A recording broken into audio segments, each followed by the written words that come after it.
And hopefully this will do the trick. Yep, it's coming through. Are we good? Yep, we're good. All right, then. We ready to roll? Yes, please. Okay. Well, good evening, everyone. My name is Christine Player, and I am the team leader and project manager for the Tux Point Facility Project. We've been working with the town now for quite some time and recently completed phase 1 of the project, which I'm sure many of you are enjoying, hopefully this summer, with the installation of the new pile-supported dock system. Tonight, we're here to present the conceptual alternatives that have been developed to date for replacing the pier component, which we're calling phase 2 of the project. So just to get everybody acclimated, there's obviously a beautiful photo of the facility. The site plan, as you can see here, and I'm not sure if you can see my pointer or not on here. Yeah, we can. Okay, great. So here is the solid fill granite block access way that leads up to the pile supported pier. And here you see the new gangway landing that was recently constructed with the gangway down to landing float, and then the new pile supported dock system that was completed last spring. And then Jason here, our next phase is focused on replacement of the pile supported pier structure with preservation of the rotunda. The thing that really got the project moving was the unfortunate aging condition of the existing pile-supported pier structure. The structure was built back in the early 1970s, I believe. And as you can see by these photos, we've had some wear and tear, we've got some connection issues. There's some interesting things going on with the outcrops of bedrock that exist at the project site, some very strange pin connections. Back in 2020, our firm was hired to do a structural inspection of the facility. And as a result of that inspection about 3 years ago, it was deemed that the pier structure was really on borrowed time. And since that time, we have done an annual inspection each year. That was a recommendation to keep our eye on this pier, mostly to make sure that public safety was not in jeopardy. And we've done 3 inspections, like I said, over the past 3 years to ensure that each year when this is opened, that the facility is safe. With that said, the pier is on borrowed time, and we've known that. And we are now looking forward to moving ahead with a full replacement of the pier structure so that it will be integrated into the phase 1 project that was recently completed. One of the major concerns outside of the structural integrity of this pier is its current pier, the current pier deck elevation. The pier is significantly impacted by extreme high tides and king tides and obviously storm events. The goal, not only with the replacement of the pier, is to have something structurally sound, but it's also to focus on the challenges that we're faced now with all of our waterfront infrastructure, and that is to make sure that that replacement accounts for concerns related to climate change and flood elevation changes and sea level rise. I hope this works. I put in a video here, thanks to the harbor master who has provided us. Here you can see how high the tide has come up. This was during construction of phase 1, and this was on a higher tide, a spring tide. Here you can see at low tide just how low it gets. Interesting topography here. This is all over outcrops. And then I hope this works on this video. It's not very clear, but this is during a storm event back in February of 2022. And I'm hoping you all can appreciate what you're about to see in terms of just how inadequate the elevation of the pier is under current conditions. And here you can see it's pretty much underwater. And that is a major concern, obviously, for future longevity. And as part of the replacement, as I said, the goal isn't just structural integrity, it's long-term resiliency that we need to build into the design. Again, just to get everyone acclimated as I go through, we came up with 4 different alternatives. Basically, we look at 2 components. This is a solid filled pier. This is granite block. It's filled. It spans up to the pile supported timber pier. And these are the 2 elements that we'll discuss as we go through the 4 different concept alternatives that we're here to present tonight. And to give a section view of what the pier looks like currently, you see the solid fill transitions pretty much all level transition to the pile supported pier. There's several pier bends. These are all timber piles tied into ledge. And then at the end of the pier, we have historic Rotunda. The current elevation of this pier, based on a mean low water elevation, is about elevation 14. And based on the video I just showed, the annual high tide, the spring tide elevation is at 11.6. So you can see with a storm event and spring tides, you're topping over current pier elevation. So the video that was just shared really does show what the existing conditions are out here, and that the pier deck is just too low to make an investment that will be required to replace the structure at the costs. Certainly making sure that the integrity is built into this, but also that future need to address the Mother Nature, climate change, and sea level rise. So at the beginning of our alternative design process, we set criteria in which we can move forward to develop the different concepts. We did do extensive subsurface explorations prior to the start of phase 1 when the dock was constructed, the pile supported dock.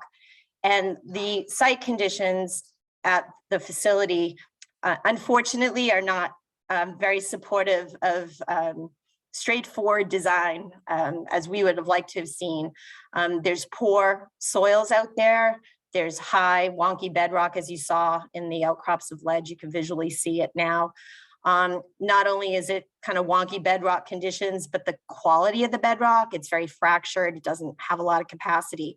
So when we initiated our design for phase 1 with the dock and pile supported dock system, we did have to go with a steel pile design so that we could socket it into the bedrock. The soil and the bedrock just did not have enough capacity because of its shallowness and weakness to be able to support piles and the dock system. We are up against the same situation when it comes to constructing the pier. So we will be moving forward with a steel pile supported new structure that will be socketed into ledge. A few other pieces of the criteria that we set moving forward with our concept evaluations is that the pier itself must meet ADA accessibility requirements, and that is that any access provided from land to the pier cannot exceed a 5% grade. The pier deck elevation, which currently is at 14-ish, as we saw in the profile that I just showed to you folks, we are increasing that pier deck elevation by 5 feet.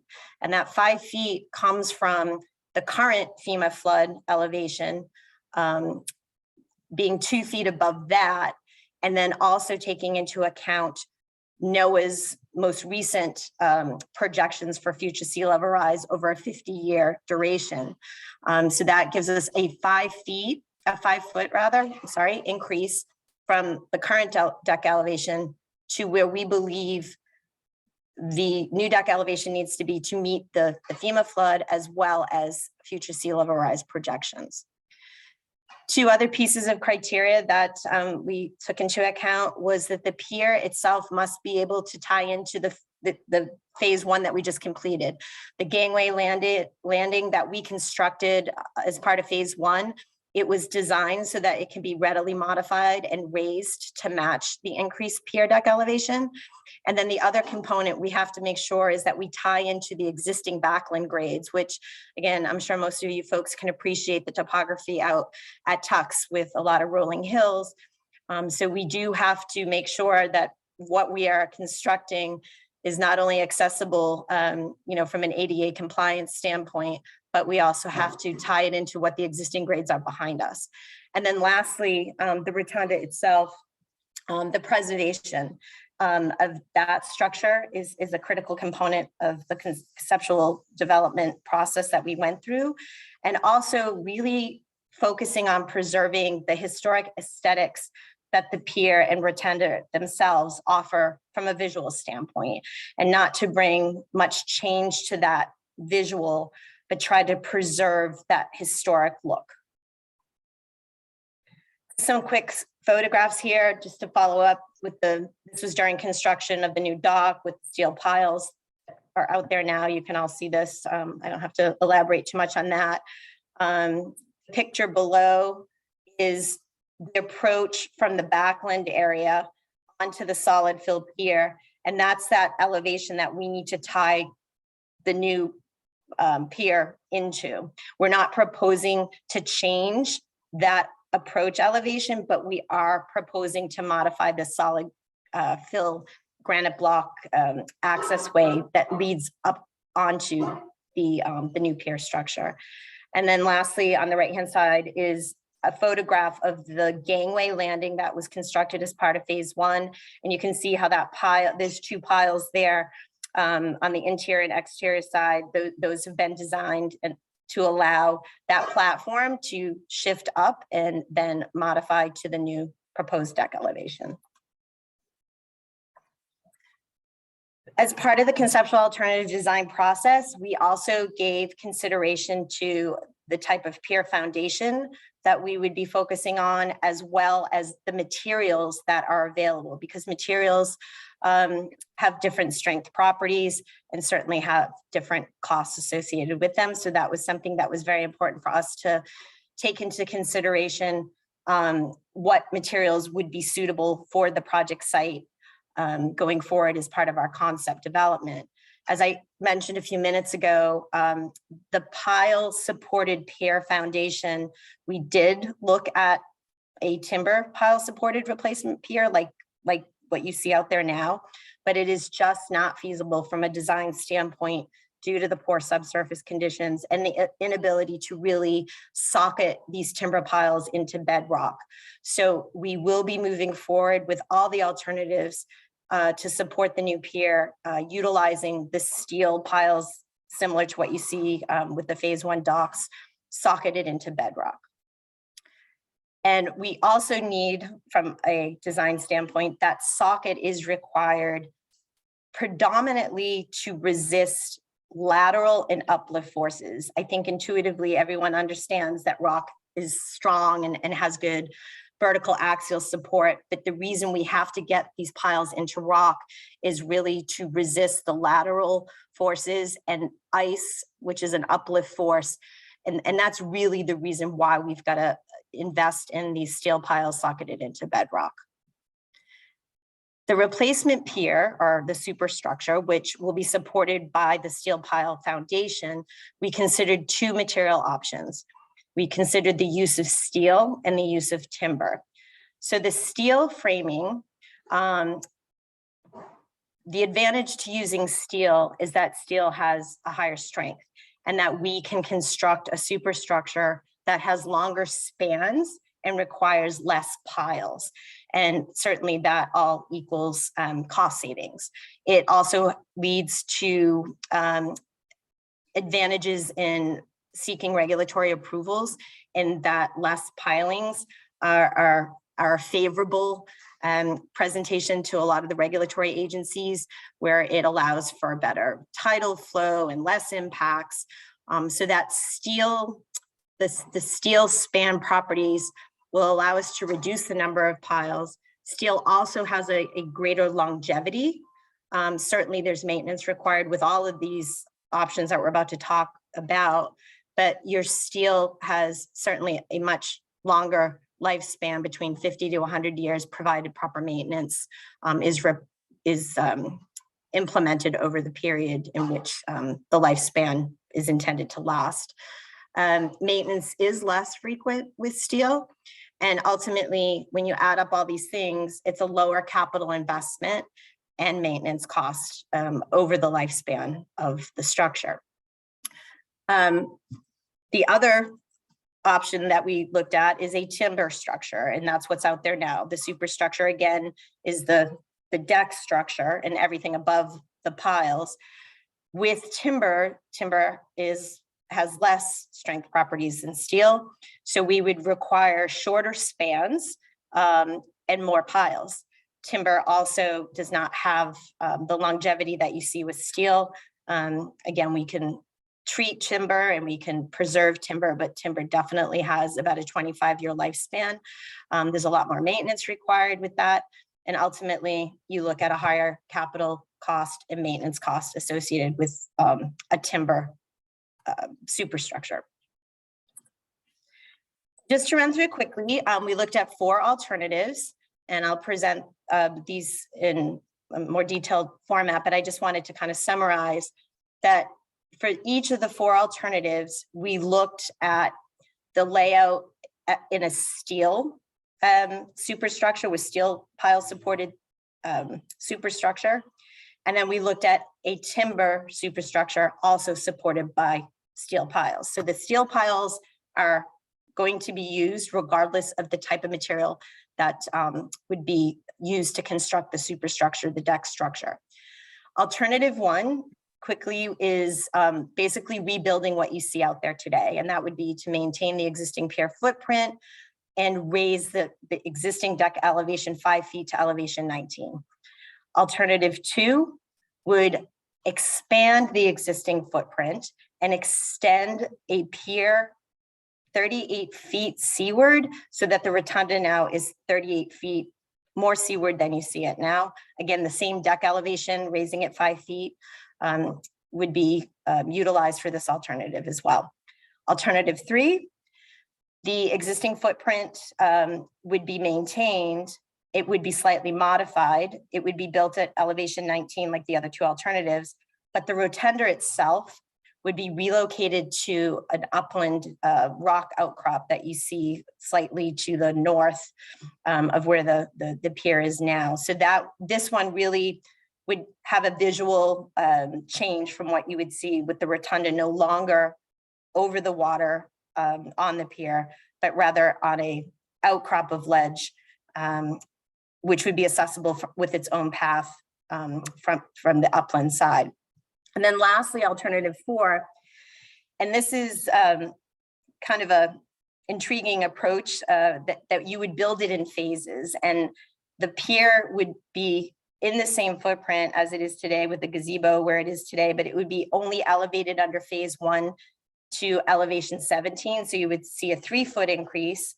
And then within 25 years, mid-span of the lifespan of the structure, the deck elevation would be raised another 2 feet to get it to that elevation 19.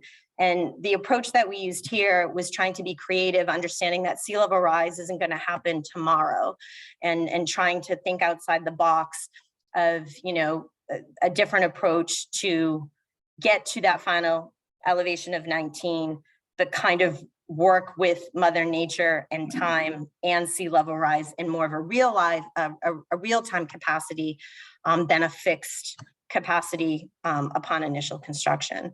So again, each of the 4 alternatives, we are going to present a timber framed structure and a steel frame structure. So you can see really where the differences are in terms of the number of piles, and that visual should be able to help understand what you'll see for costs. And then all of the steel alternatives that we look at, we would install a timber facade. So the interior framing will be steel. However, from the visual aesthetic standpoint, it would be a timber encasement. It would be painted white. It could look exactly what you see now and really sustain that historic look that the pier and the gazebo present and have presented for a really long time. So as much as steel, I think steel just immediately in context makes it feel like it's a hard visual. we would propose to encase it in timber so that it would appear to look very much what is out there today. So alternative one, and this is the two components is the solid fill pier and existing pier. Everything would basically stay in the same footprint. We would just be raising the pier elevation from 14 to 19. And hopefully you can see this. It's hard to get everything into one slide. Here, You are increasing the slope of the granite filled pier. so, right, so just to kind of get us all acclimated, to get the new pier to elevation 19 and be able to maintain ADA accessibility, there has to be a ramp up because we have to tie into existing grade. So what you're seeing here, it's really small, I'm sure, is that we would, within the footprint of the solid fill granite block access way now, we would raise it up about 3 feet at the very end. So you can see this ramp up. This will still be the solid fill granite block structure. It will just be ramped up. And the new pier would start right about here with some additional ramping up to keep that ADA accessibility. Then the pier would level out at elevation 19. And this is all required for meeting ADA accessibility requirements, as well as being able to maintain the tie-in point existing grade that's on site now. In this particular case, you'd have about a 55-foot run, and I'm losing there's my little mouse. You'd have about a 55-foot level run of the new pier, and the gazebo would sit at the end, just like you see now. This is a timber framed alternative with steel piles. And as I mentioned, you can see how the piles are tighter because the spans have to be shorter because timber does not have the strength properties that you have with steel. So comparatively, next to here, next to on the right-hand side of the screen, we're doing basically the same layout. We have the ramp up and then we get to a level pier about 55 feet long at elevation 19. However, you notice span lengths are much longer. So we have much less piles. We're going from 31 piles to support a timber structure versus 16 piles to support a steel structure. And again, when we get to the cost, you'll see a significant cost difference because it's not just the number of piles, it's all of these piles have to be socketed into the rock. And the cost for socketing piles into rock is extremely high. And we saw that with the phase 1 of the dock project. Excuse me, just one sec. I think the title on this is, you're saying extend 38 feet, but this is for the gazebo in place, correct? Or for the rotunda in place? Yes, sorry. So that's the title is not the right title up there. Just noticed that too. I apologize. Yeah, so you are correct in that. Let me go back here. It should just say replace existing footprint. Apologies. Alternative 2 is the one to extend. And again, I apologize for that typo. Again, focusing on the 2 components, the solid fill access way and the pier itself. And here you can see where the existing gazebo is located. And the proposal is to extend about 38 feet seaward. The gazebo would be relocated to the end here. And some of the advantage in the thought process that we had here is moving out gazebo further seaward. Obviously, there's viewpoints that are beneficial here.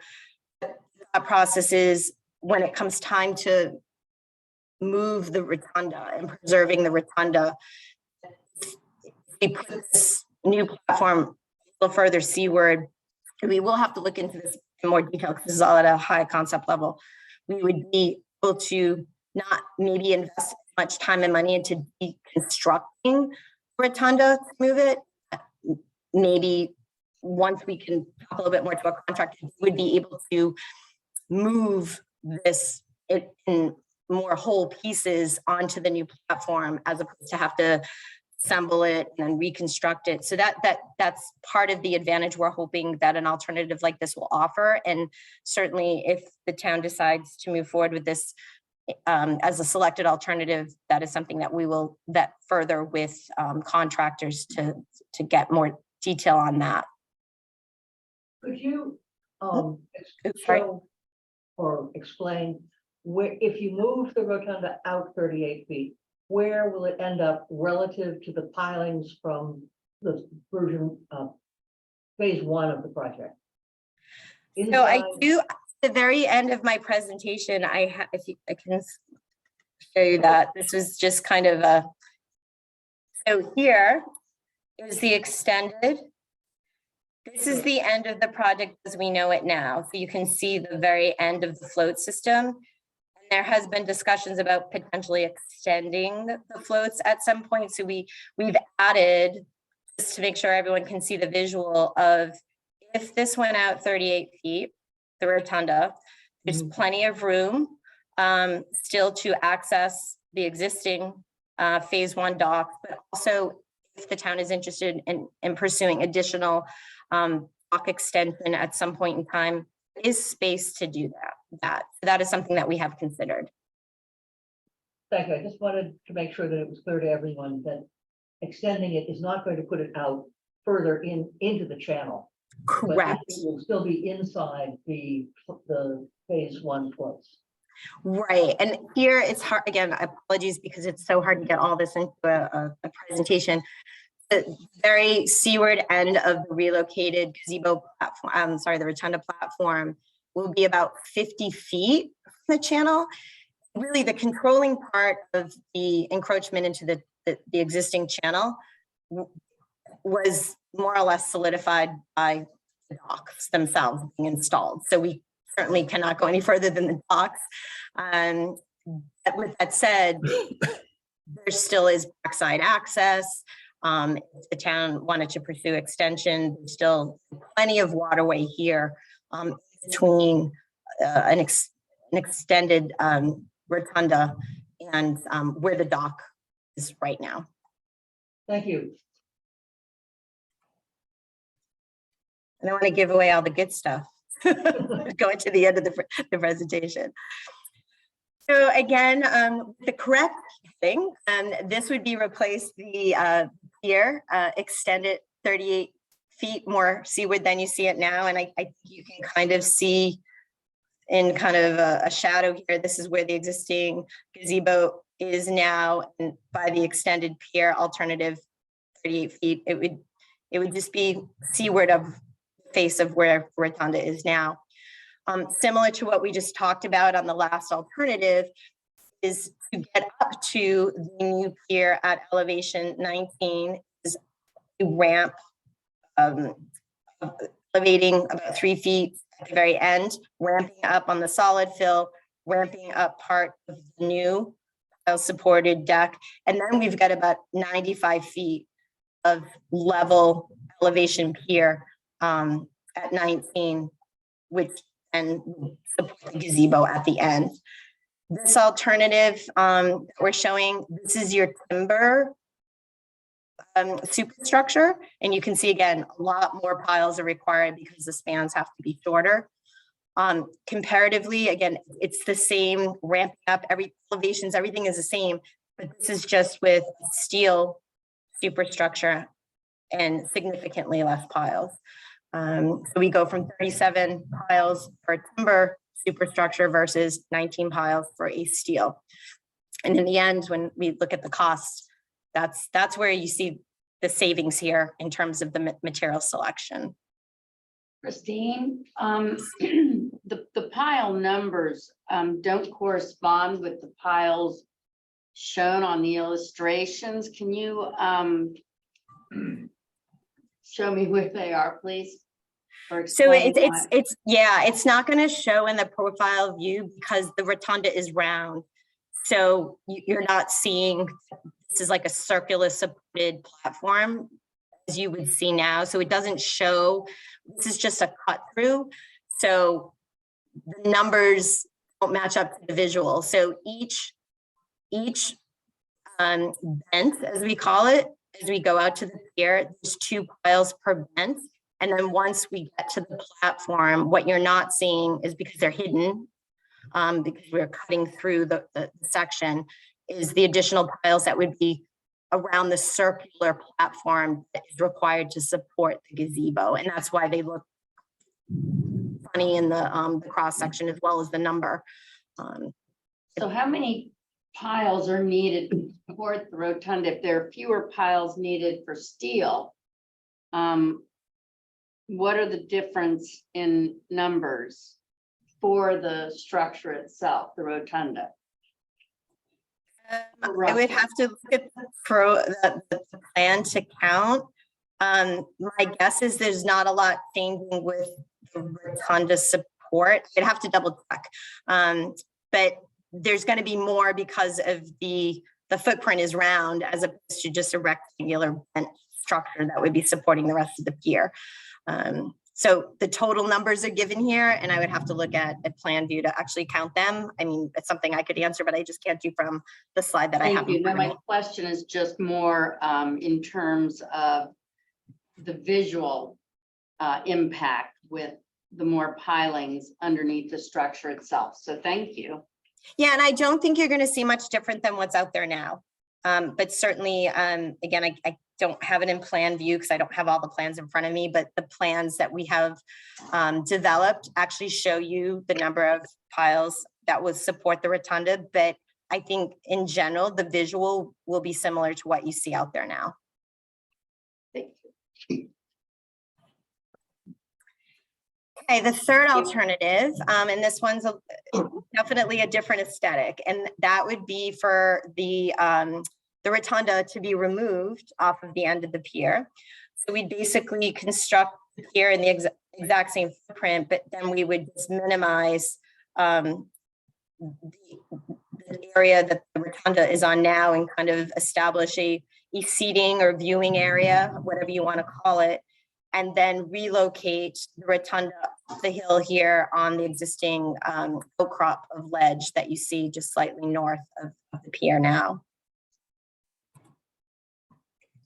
Again, we are comparing this timber and steel superstructures, a very similar approach where we have to ramp up and slightly elevate the solid fill approachway, ramp up the pier, and then we get to a level elevation of 19. And that would be about 33 feet long. The difference here is, again, pile numbers decreased from 21 to 9. Again, seeing a really, I get some thunder and lightning going on here, sorry. Seeing a big savings here because much less piles are going to be required. We're eliminating the rotunda, so that certainly decreases the number of piles on this one. And the rotunda itself would be relocated and sat on top of a concrete slab, and we would have a small ramp up. Again, ADA accessibility is kind of the controlling factor here, so that existing grades tie in and everything is accessible. Rotunda that would be sitting up on the ledge outcrop. And the last one is kind of this think outside the box of taking a phased approach. And this really goes back to alternative 1, where we'd be replacing in kind, but instead of elevating the pier initially all the way up to elevation 19, it would be done in phases. And you can see a little pointing here. Again, there's a slight ramp up here. We don't have to do anything to the solid fill pier. We're only elevating the top of the pier deck elevation to 17 under phase 1. So we're not touching anything with the solid fill pier. We have a slight ramp up to get us about 55 feet of a level pier with rotunda at elevation 17. So we're kind of cutting the elevation increase over 50 years in half by building phase 1 first. And then phase 2, assuming a 25-year longevity here, phase 2, you would come back in, and we're just showing the steel alternative here, steel frame as opposed to the timber, so you can see the least amount of piles. One of the benefits with a phased approach with a steel framed superstructure is that when phase 2 is going to happen, the framing can be lifted off. The piles would be elevated in place. So these would just be raised a couple of feet. And then the framing could be put back on, and then your timber decking would be replaced because it'd be 25 years old. We'd also have this new element where we'd have to raise solid fill pier again, to ramp up to get us to elevation 19. There's a lot of reuse potential in this phase approach with a steel alternative that a timber alternative just wouldn't get you. I would say if the town is focused on a phased approach, timber is probably cost prohibitive if you're looking at a phased solution. I think what the phased solution gets you here is a gradual increase in pier elevation over 50 years, but it also allows you to reuse many of these elements. You wouldn't have to put in new piles, you would just elevate them. You could reuse the framing, like I said, to lift and put on the elevated piles, build a new deck, and then this would just be new construction under phase 2. I think there are questions at this point. I'd take questions first from the people present. Yeah, I Did- have a question. Thank you for all this. On this approach with phase 1 and phase 2, each time on phase 1, somehow you have to relocate or lift the rotunda up in order Correct. to get the structure in, right? Correct. Yes. Yes. Yep. And then on phase 2, you have, once again, you have to remove it or lift it up in there to get. Yeah. No. It's you know it seems simple when we're looking at black lines, right, and just kind of casually talking about this. But no, you're correct. That would be an element that to preserve that structure, it would require it being done twice, and that is reflected in the cost. And I do have some costs if folks are interested and just kind of seeing a little bit of a cost comparison. Or it's really up to you guys if you want to go with questions now, or is anyone interested in seeing some of the costs associated with these phases? Are there other questions either in the room about this particular alternative for A and for B? Yes, Mr. Gates. I would be interested, what is the current platform base above mean low water? And that is going to go up to 17 and to 19. It's currently 14. That was. Yeah, it's currently at 14. It's here. It's very hard to see. It's a screen line work here. It's very light. So basically you're going from 14 to 17 under phase 1, and then phase 2, you're going 17 to 19. And the pilings in this moved out structure are going to go down about the same distance below current mean low water, so that they will be respectively 3 and 5 feet higher at the second stage. Correct. So the pilings under phase 1, they will be about at, say, top elevation is probably about 15-ish or so. Then we have the caps, and then we've got the deck to get us up to elevation 17. And it's really hard to see here, but we would lift off these steel frames, then we would weld on the existing piles. The additional height would be required to get the new deck would come in under phase 2 to the elevation of 19. So all the piles that are invested in, socketed into rock initially are going to be reused as part of phase 2, just like the steel frame that would be reused for the pier superstructure. All of the timber elements, that would be your decking and your railings, any timber elements that are associated with this would be replaced likely as part of phase 2, because again, you're looking at about a 25-year lifespan of a lot of that timber. It just would have to be replaced. So in the future, it's expected that the mean low water, in fact, will be 3 feet higher for stage 1 3 and 5 for the phase 2. And that'll be more water flowing and wind. What is the torque of the wind motion and the water motion going to do to the twisting of the pilings that you're, Mr. Gates, that is the same for all of the alternatives except moving the rotunda ashore. So- And perhaps- Yeah, I mean, that goes back to initially, from a design standpoint, that the design the design itself, regardless of the alternative, will take into account all of the forces that you just mentioned. And that's part of the reason why these pilings are required to be socketed into rock, to make sure that it can withstand any kind of uplift forces, whether it be from wave action or icing that might occur during winters.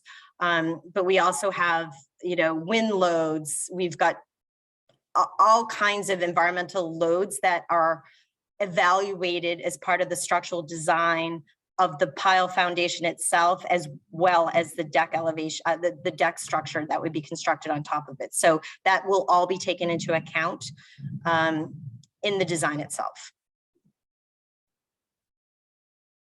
I don't see how the torque, especially for the water, was not increased. It must do with more water. If I may, we are because this is a significant rebuild, we are required to raise the rotunda 5 feet. And with the exception of moving it ashore, which is still moving it 5 feet higher, all of the designs have the same. So what I'm trying to say is this is a general question that you're raising and not one about this specific design, which is, and we can take it up further after the end of the presentation. Tom Keogh, 20 Lincoln Street. Just to me, I know Christine, when you started, you said sea level rise is not going to happen tomorrow, but we know that it has happened. Oh, it's happening. pretty major. Yep. So this is my opinion, not a question. I mean, it looks like this doing it in 2 phases costs anywhere from $1.3 to $1.9 million more than the other Okay. 3 possibilities. Again, she's going to get to the costs. We haven't quite got there yet. But it's not your opinion, it's their opinion. John? Yeah, I have a question. So for the first phase, you're not going to change the solid pier height, and you're going from 14 feet to 17 feet. So the incline on the ramp is going to go up 3 feet. Correct? All So- right. And then in the second phase, you're going to increase the solid fill up to 17 feet. So now that ramp only has to go from 17 feet to 19 feet. That's a slightly higher incline going from 17 to 19 because you got all the same lateral distances. Basically, phase 2 equals alternative 1.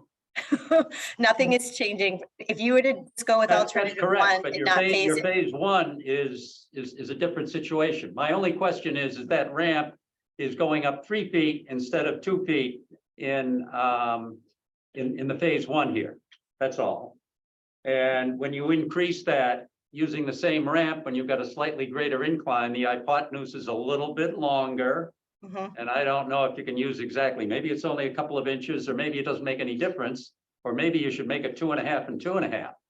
You go up 2.5 feet, and then in 25 years, you go up another 2.5 feet. So you're dealing And- with geometry. Yeah, and certainly there's flexibility in that. If this is the alternative that is selected, I think with all concepts, right? We're trying to Yeah. have the dialogue and present kind of the vision, but as a decision is made, certainly there's other conversation to be had on, do you want to slice the pie a little bit differently with elevations?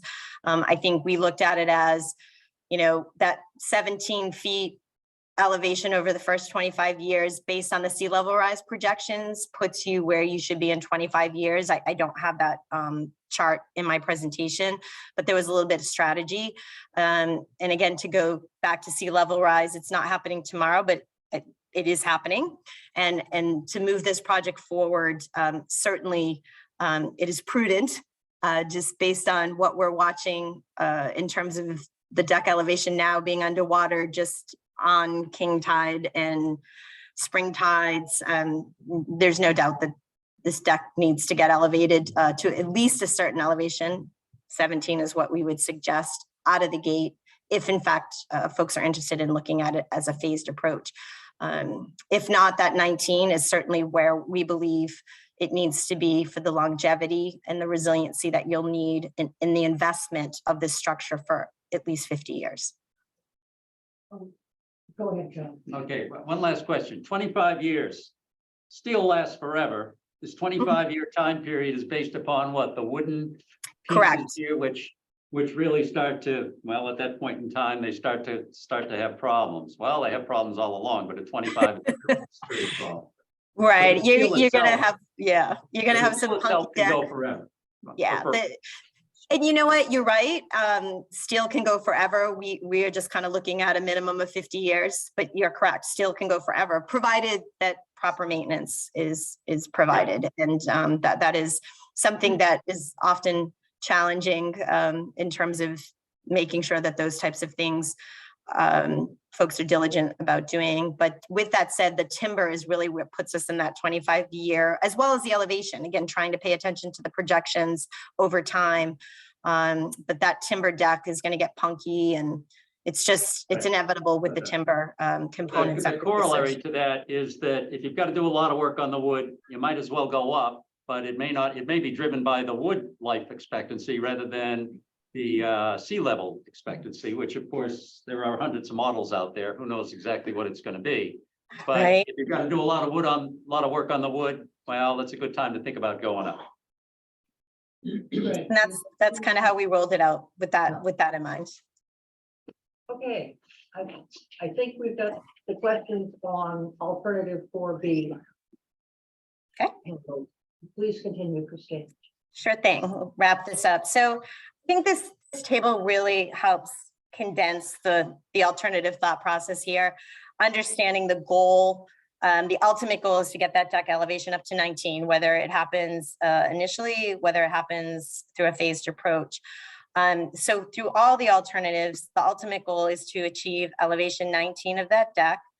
But what you can really see in this table, comparison-wise, steel to timber, steel definitely gives you more bang for your buck, right? And that all comes down to limiting or reducing rather the number of piles that need to be socketed into rock to support the steel frame versus the number of steel piles that would need to be socketed into rock to support a timber frame.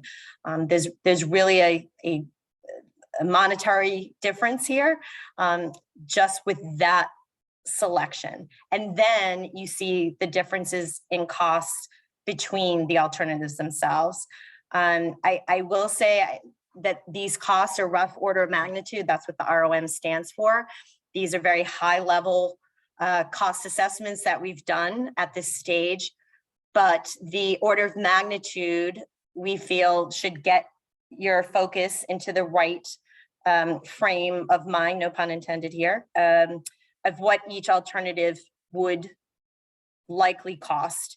And again, without having to do like high math or deep thought here, the relocation of the gazebo and shortening the pier, much less piles required, because now the gazebo doesn't, I keep calling it the gazebo, I'm sorry, the rotunda doesn't need to be supported by as many piles. You see a significant cost savings by relocating that rotunda upland. With that said, it's a very different aesthetic. And I think working in the town long enough, that's something I think consideration wise would have to be thought about, because you are going to have something that looks very, very different than the other three alternatives that we've presented. Where we get into that alternative phased approach, I think you can see over time that alternative one, looking at a steel frame option, is about 2.25 million. If you phase to get to the exact same place over time, you're going to spend over time. And we've tried to do some cost escalation in predicting phase two in year 25. The total capital investment is now going to be $5.6 million, albeit it's spread out, you know, that year 0 and then you're back year 25. But you can kind of see to get to where alternative one will bring you out of the gate. If you were to phase it, there's a significant monetary investment to do that. And I think that these numbers at least put you in the correct order of magnitude for each of these alternatives, as well as the material selection. And I think that was our goal in the conceptual alternative exercise that we've done. We spent a lot of time working internally with the Harbor Master's Office, town engineer, to decide what alternatives to package up for this presentation. And now we're at the point of everybody digesting a lot of this information and trying to visualize these alternatives so that a decision can be made for the preferred alternative. And once that's made, we can move forward with a preliminary design into permitting, and then hopefully get a new pier out there sooner than later. Again, the clock's ticking on the structure that's out there now. I don't know if anyone's interested, but there is potential state grant funding opportunities that are favorable to support a project like this. The environment right now heavily is focusing on supporting coastal resiliency efforts, elevation of infrastructure on the water. This project is the perfect project, the model project, to be well received for grant funding through the Seaport Economic Council, as well as the coastal zone management folks. They have a resiliency grant program. And right now the town is been very fortunate to get, I would say, several millions of dollars over the course of the past couple of years. Monies were allocated for phase 1 of the dock that was completed last year. I think Seaport gave the town about 800,000 or 600,000, and Bion, you might be able to remind me, I keep forgetting how much was funded, but there was a good chunk of change that went towards the phase 1 construction, meaning Seaport provided fundings are available that they would support the next phase of this project. And that would be, they can fund up to $1 million. The town would have a 20% match. The opportunity to seek those funds are typically biannually. They have 2 grant rounds that you would submit a grant application, and each year those awards would be made, again, up to $1 million to support a project like this. The coastal zone management grant opportunity, that's once a year. They typically, actually, they're actively soliciting grant applications right now. So this is the time of year, May, June. That program will fund up to $2 million. And that requires a 25% match of town funds. And it is an optional match currently. I don't know if it will stay that way. But between these 2 programs, again, this project is a model project to really fit into both of these programs. Funding from both programs could be sought to support the phase 2 construction. Right now, we are receiving Seaport monies for the design and permitting. Everything we're doing right now, conceptual, all of this work that we're doing to get the project into construction is being funded by the Seaport Council right now at 80% cost. So again, these are fantastic opportunities for the town to consider to offsetting the capital investment that will be associated with getting phase 1 constructed, phase 2 constructed.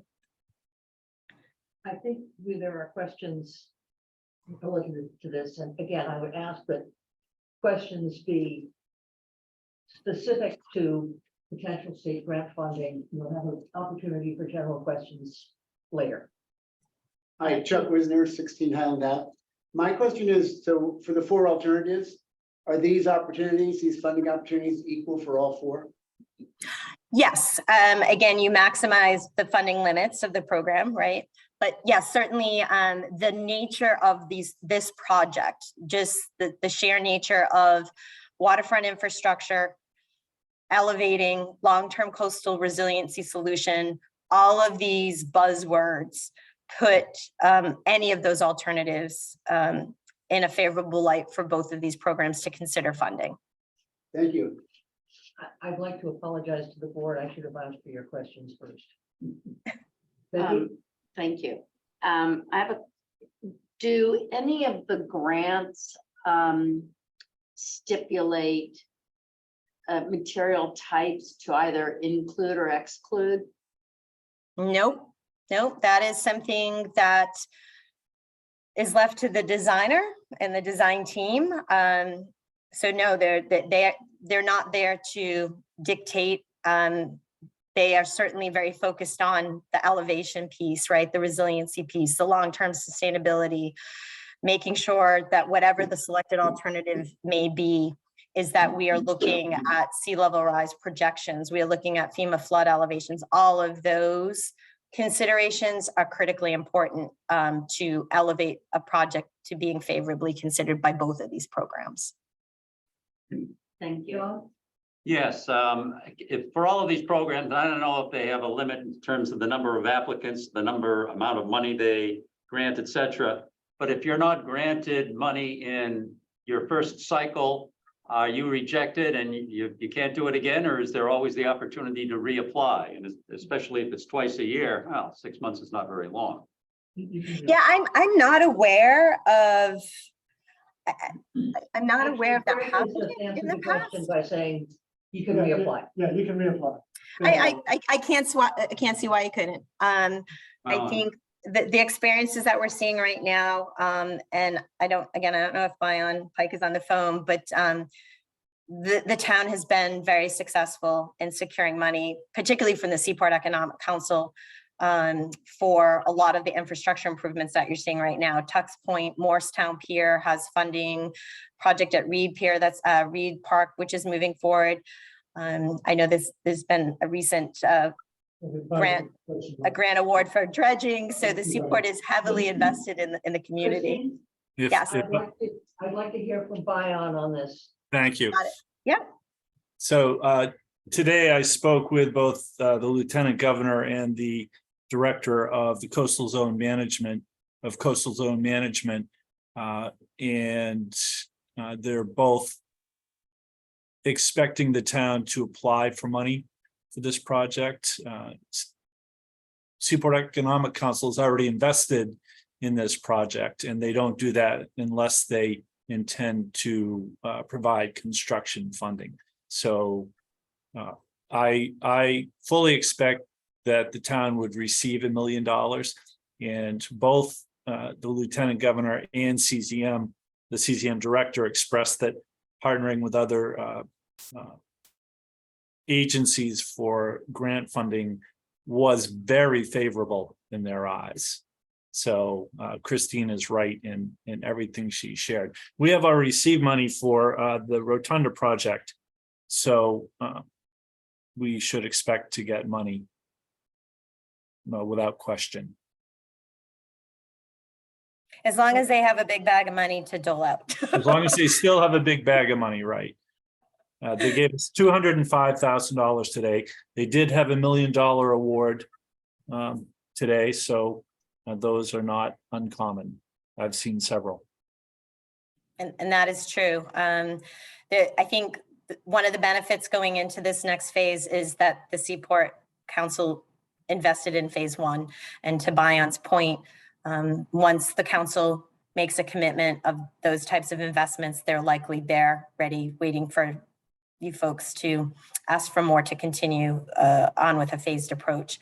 And they've been instrumental in funding many projects in the harbor. Are there other questions from the board?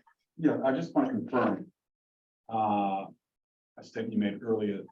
So what you're saying is that as far as regulatory, all the applications that we have to file, they look more favorably on steel, which is also less expensive. I- Is that a fair assessment?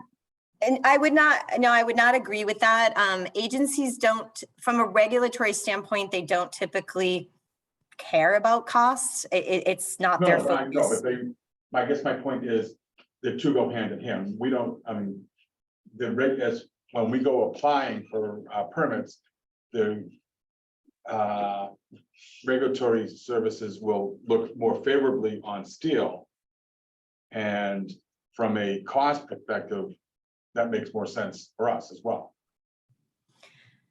Yeah, I think it's hard to make a blanket statement on that material choice. It does come down to the type of project and the selected materials and the need for the selection. I think the longevity and the capital I investment think is, at this point, you have completely trashed the idea of using wooden pilings.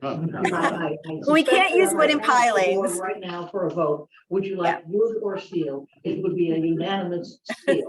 So why don't we just stop talking about timber piles? I What- have another question about funding, which is actually, anyway.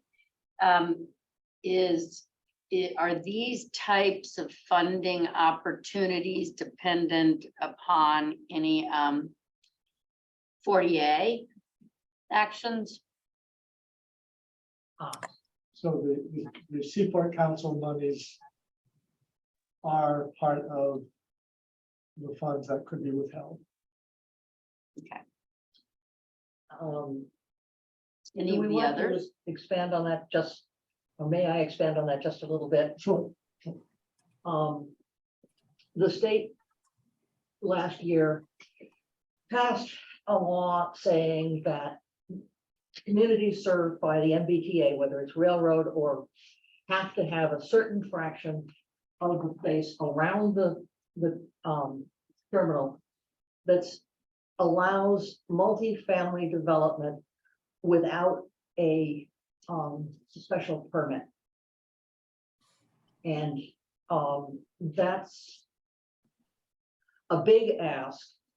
And the stick behind it is that certain grants from the state are not going to be available to communities that don't attempt to change their zoning, don't change their zoning in an acceptable way. So we have until December of 2024 to come up with a zoning change that's acceptable to the state. And if we don't, this sort of grant, not the resiliency, but the Office of Housing and Economic Development grants will not be available to the town. Is that reasonably clear? including If you dredging. withdraw a grant, once it's been, the grant has been awarded, but we haven't started construction. Not likely, no. If you've been awarded the grant. Bion, I wouldn't imagine. Bion? Yes, you were adding something about the grants? yeah, so our grants for dredging would also dry up. That would be, it wouldn't be just Seaport Economic Council for these infrastructure projects. It would be harbor dredging as well. So we would not be able to apply for the $1.9 million that we're going to be applying for the next dredging project, which would be half of the cost. There are a number of other areas where we are looking for grants, and I think this is not the time to go into. Right, I didn't want to take us down a rabbit hole, but it was certainly, I think it's good to have an idea of where we may or may not be getting funding. John, Quite a short follow-up here. So the Seaport grant, we've already got some money into this from them that is paying for phase one. What is their definition of a project? In other words, if we apply to them, and we will, for phase two, are we still subject to the funding of that 1 million limit, or do we have to subtract from that phase one? Is it are they No. standalone projects is my question. It's All right, good. standalone. So the 1 million still applies. Very good. Correct. Yep, standalone. Yep. Are there other questions from those present? Are there other questions from those not present? Christina, There's, yes, Chuck Oaken, Fox Pasture Road. I have a question for her on slide 10. On the solid fill pier. actually. Oh, you just on this? Let's focus right now on funding, and you will be sorry. first in line when we go to the open questions. I guess Christina put her hand down. So, Ben. On the last line, just, yeah, Ben. Hi, sorry, it's Mary Foley. I put my name is on there for some reason. Since we're talking about funding, quick question, or a couple quick question points. Is the 19 feet elevation based on getting grant money? If this were to not get grant money, could we determine how much height it needs to be raised? And then the second question is, obviously we should not rely strictly on getting grant money. What is the analysis of what the funding would be if we did not go the grant route? Thank you. I can answer the first part if you want. Yes. These grant opportunities do not dictate how much the elevation needs to be raised. That is based upon the standard of care that we are required to give all of our projects that are in the waterways and need to focus on long-term resiliency, looking at the various models, the various sea level rise projections, that's all in our bucket to work through. So these grants do not dictate a certain elevation, a certain requirement. It's left to the engineer to bring the standard of care to the project on a project by project basis. So that's question number one is answered. I'm not sure I can answer question number two. Well, my thought, if I could share. Bion, please. If there's no grant funding, then the town could certainly investigate CPC funding. That would be one means of raising money for this project. And then I think the historical nature, the critical part of this rotunda, its contribution to the community, a private fundraising effort would be another way to raise money for this project. So Thank you. Axel? that, Yeah, Axel Magnuson, 52 Mascanoma Street. I was just going to mention the point that Bion raised, that in 2009, 2010, the last major restoration of the rotunda was done with Community Preservation Act monies. And it's considered an historic structure, so it fits in with that. mhm. Yes. Does it make any difference in terms Carly Cook, 1 Mascanoma Street?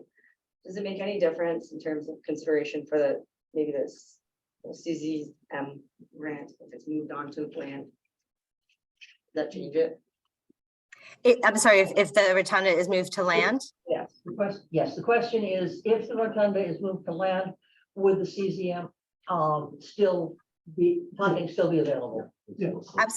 Yes, in my opinion, yes, because it's still being elevated. That outcrop elevation takes the gazebo when it's relocated up to 19 as well as the pier. So that is getting raised equally, even though it's not it would no longer be over the waterway.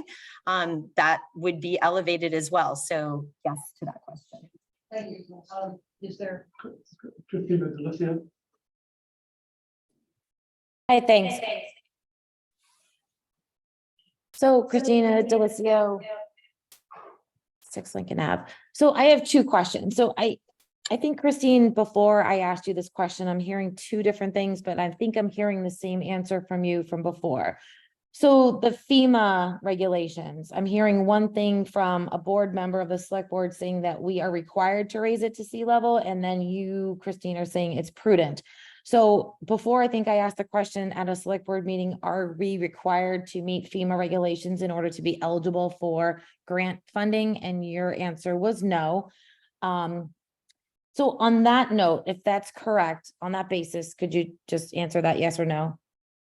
So the grant funding does not have language that requires, I mean, it certainly is advantageous that you are elevating this structure because it's underwater now. So certainly any capital investment that you would make in the replacement structure, you would need to raise it.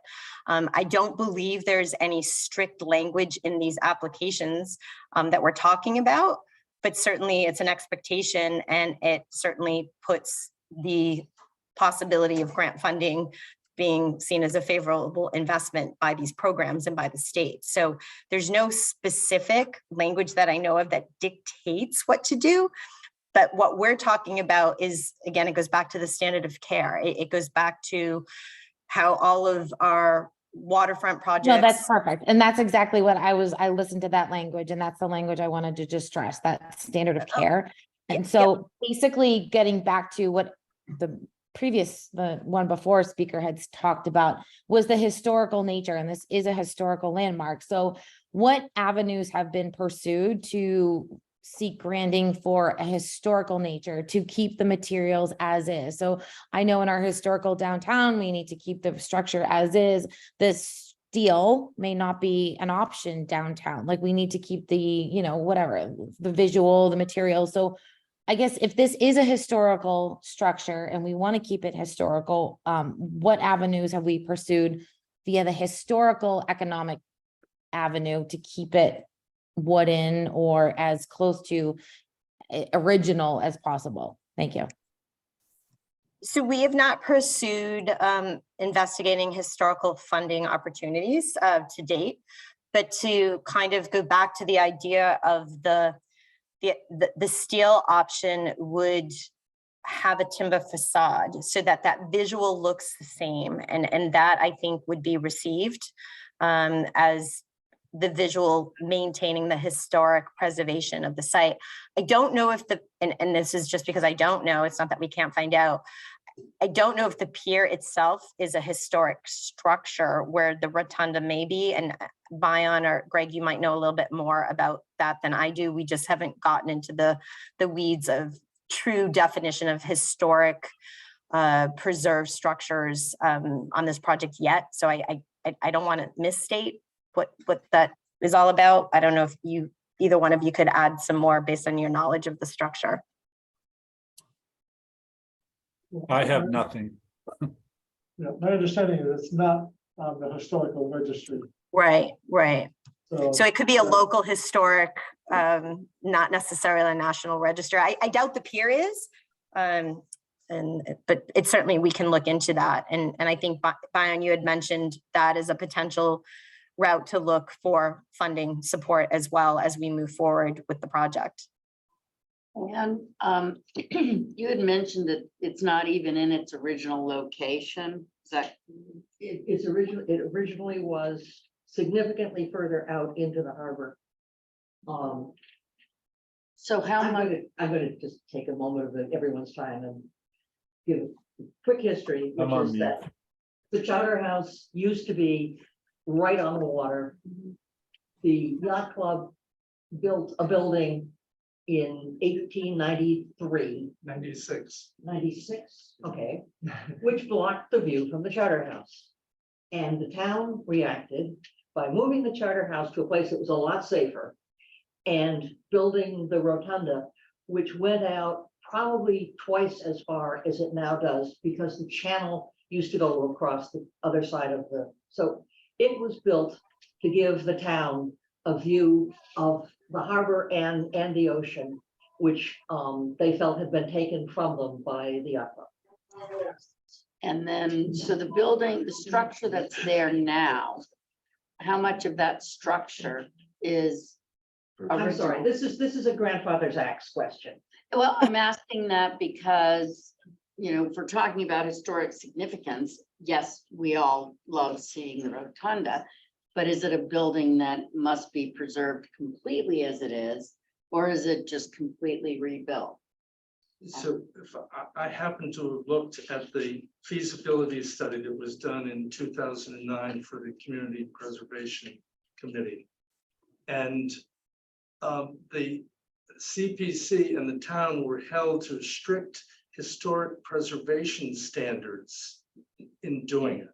That is, the railing was not up to code, but because they got a particular dispensation to keep the height of the railing as it was. So as it is now is exactly as per the original construction plans, including the little lightning rod with the pineapple at the bottom. So it's actually it now complies. It complies with all the details of being an historic restoration. Good, thank you for the clarification that I think. And I can add more to the financing part, because it was an historic preservation or historic restoration. It then therefore qualifies for other kinds of funding. So, and there was a listing of those in that particular feasibility study as well. Yeah. Further questions on the funding? Well, Chuck Wisner, I have a question about your history, which is lovely, because we've been doing some reading and trying to find, it's very sketchy. It's hard to find an exact history. I don't remember anything where it was out further than it is now. In the book, it's the second history of Manchester, and I've forgotten Okay. the title, but yes, it did extend out significantly further. And when the channel was brought around, it had to be pulled in. Okay, so then what's there now is the second location. Yes. I have a question about funding. With all the Name and wealth that address. Katerina No. Gates, I'm sorry. I Yes. just went to school, School Street. With all the wealth that we have in this town, I'm sure if we do fundraising to create more funds, some of the people who have a lot of money will not mind to give some big money for this project, because one of the sites in Manchester that is popular for everybody. And also, is it going to be tax deductible to them? Because if it is, then they will probably. Donations to the town are tax deductible. They can be. They can be. Then that would be money maybe from local people. Thank you, Christopher Glass. Christopher Glass. Hi, Christopher Glass, 12 Woodcrest Road. My question concerning financing and all of the planning going forward would be, is it possible to factor in something to create a better accessibility to the docks and to Tux Point for all of the programs that are run down there and all of the people that rely on Tux Point to access their boats in the ocean while this project is under construction? No offense to the harbor department, but the yellow dinghy on a string was not probably the best. So I'd just like that to be incorporated into the planning and the finance side of it. Thank you. Okay. Thank you. Christine, are there other questions? No. Christine, could you continue? I'm pretty much done with what I have to present. I don't know if there's any circle back on any other questions that are out there, but happy to answer any if there are. Yes, I think there are, but even though I told you to go first, I'm going to ask the board to go first. Becky. I have a couple questions, and one is in talking about the elevation, the 5% or less than or equal to the 5% grade to be ADA compliant.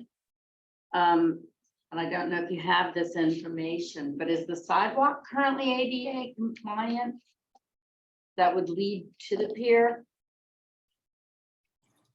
I can't, I mean, that sidewalk is pretty level, but the complete accessibility of the entire site, I'm not sure I'm prepared to answer that. And oftentimes there are challenges with a lot of these older sites. So I other than what we're focused immediately on in this project, I don't think I am able to give a comprehensive answer to that question. I asked because that would tie in, of course, the costs. Christine, could you stop sharing your screen so we can see each other as we talk? Oh, sure. Thanks. Then my last question for the moment is, talk about using timber. Is there, have any composite materials or hardy boards, something like that, which is more durable, but definitely has the look of wood? Has anything along those lines been considered? Just not in the structural elements, but in the Right. No. I think at this stage, just to keep the focus and context, it's really about the concept. Certainly, once a decision is made to move forward on a selected alternative, there are opportunities to look at different type of material products for decking that could last longer than timber. There will be an opportunity to look and discuss once we decide what alternative the town would like to move forward with. But certainly those are things that, as we move forward with the project, can be taken into consideration and be discussed a little bit more in detail. And also we can provide costs for those types of alternatives. Thank you. Other board members? John? Yeah, maybe I have one question, and if the rotunda moves out and that pier is extended, as is a possibility for Bion and others, what is the distance between the rotunda and that pier? And a key part of my question is that a rite of passage in this town is kids jumping off of the rotunda into the water and then swimming to the dock and then doing it again and again and again. And if that rotunda moves out, that becomes possibly a concern with regard to boat traffic.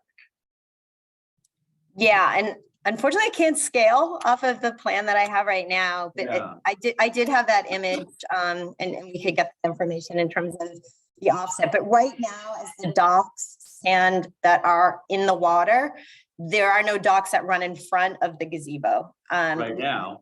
Right now. But again, not knowing what the future has in store for additional dockage, we did show that visual earlier that they could be extended. I want to guess it was probably maybe 20 feet between the new face and the back of the dock, but I would have to scale that off. I don't know off the top of my head. That's tight. I think there's enough space for boats to get behind there, but I wouldn't want kids in the water there. yeah, that's another conversation. We don't have a conceptual alternative for that. Yeah. With another 75 feet of float across the front, I don't think there'd be a whole lot of need to go in behind. True. That's a really good point there, Bion. Yep. Yeah. Kathy. I just have one question regarding the process here and the sequence of events. So must the town select an alternative, an option before we apply for the grants? Do we have to make that decision prior to applying for the grants? We do. Okay, and so therefore, if we wanted to use private fundraising, right, as a way to partially fund the project, we would want to have some target for that.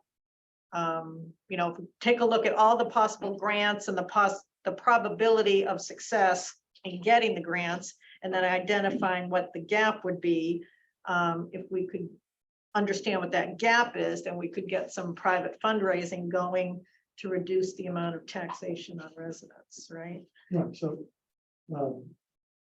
it's good to have a minimum of 25% match. Yeah. So Seaport Council requires that. CZM doesn't require it, but it's a favorable, works in your favor to show you got some skin in the game. Could we achieve that match through private fundraising? Okay, Yeah. so if we picked an alternative and picked 25% goal, that would be a great starting goal for private fundraising. Yes. And I just want to add, in terms of the bigger picture, is where the project is right now is at kind of a critical pass, in that a decision has to be made in terms of what alternative will move forward, because we need to then get it permitted. So before any grant applications would be filed, we need to get permits before it can be built. So the critical path item is to digest the concepts that have been presented tonight, and for the town to make the decision on what alternative to advance. And once that's made, we will move into preliminary design and permitting. And permitting for this type of project, I would roughly say, is probably a 1 to 2 year investment. I wish I could say it could happen sooner, but we're just seeing very slow reaction from regulatory agencies. Not to infer that it's because the project itself can't be permitted. It's just we're really seeing very slow turnaround time on many of the agencies getting the actual approvals out the door. This project has a lot of really admirable features to it in terms of what we've talked about, the sea level rise, the longevity. All of these things are very, very favorable types of projects that the agencies are looking to see.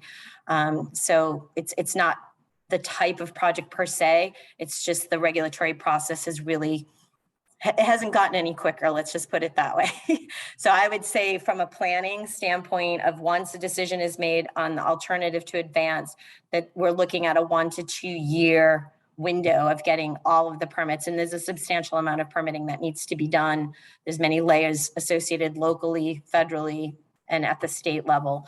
But I think you could just kind of look at a 1 to 2 year timeline to get all those permits in hand before construction could actually happen. And what we try to do is, as we get into the permit review process, with the grants we just talked about and knowing their typical cycle, we try to kind of forecast the best grant round to seek funding so that the fundings are available, or funding is available when construction's ready to happen. So just for clarity, are we saying that once we make the decision, then the next step is not necessarily the grant application? There may be some preliminary design stuff. It would be helpful to have a timeline on this, just here's the steps we have to go through so that the board understands and others understand what is our drop dead date for making a decision, right? What's the absolute, time frame we need to make that decision, and how that affects the grant cycles. I think that's really important, so we don't, because it seems to be a lot of nuance here in that 1 to 2 year period. Right, so that what we're up against is a structure that The structure. is on borrowed time. I understand. So the sooner we can make the decision as to what option to choose, the quicker we can get to permitting, meaning the quicker we can get to the fix. Agreed. to the problem. My point is, I thought I heard that there's a particular 6-month cycle though for one of the grants, like November. Is that? So just to answer that We're not gonna question, make that cycle. We're not going to make that cycle. Okay, so because- that's what I'm trying to understand. I think even though you're right, we got to do things ASAP. I think it really helps to put some deadlines in place to make sure we don't miss an opportunity. Right, so I mean, I'll throw out that, we make a decision by September. And we get the permitting and further design work going through the fall and winter. And then we can assess where we are late winter as to, are we ready to apply for grants or not? That's just a very crude outline of. But something like that, I think, is really helpful. Yeah, no, because then it helps get the town engaged. And if we do want to talk about more private fundraising, that can also help energize that, I think. Becky, And in addition to that, just how is this specific decision made regarding the alternative? that's selected? Board decision, town vote, how does that actually take, I mean, and I'm for everybody's consumption to know how that's actually done. Right, so that's that's a select board decision. Obviously, if town funding is being sought, then the voters weigh in and have ultimate approval of any town funding. That would be put towards the project. And I just think that's important for everybody to understand how that process can take place. And that would include CPC funding. CPC funding is definitely Yeah, town funding. meeting approval. Yes. You've been waiting No, patiently. That's fine. I had a question on slide 10, where they show the plan view of the rotunda and the solid fill pier. It looks like it's wider than what it is now. Is that correct, Christine? The solid fill pier will not change in its width. Okay, Nope, it's just an elevation modification that we need to get that ramp up to get the higher target elevation of 19. okay. Thank you. Mr. Gates, you had asked about the engineering of the pilings, and their ability to stand up to torque and forces. Did you get a satisfactory answer to that? The particular plan I was looking at was the one with an extension out to the shipping channel, the dredged channel. It does not extend to the dredge channel. It does not extend within 50 feet of the dredge channel. But it's towards Yes. us, further than the existing Yes. site. And I think we're going to have a lot less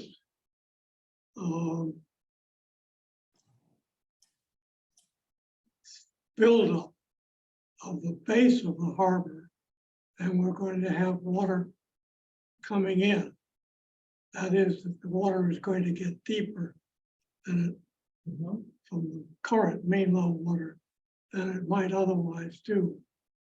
And as the closer you get to the channel, I think from high school physics, there's a Venturi effect.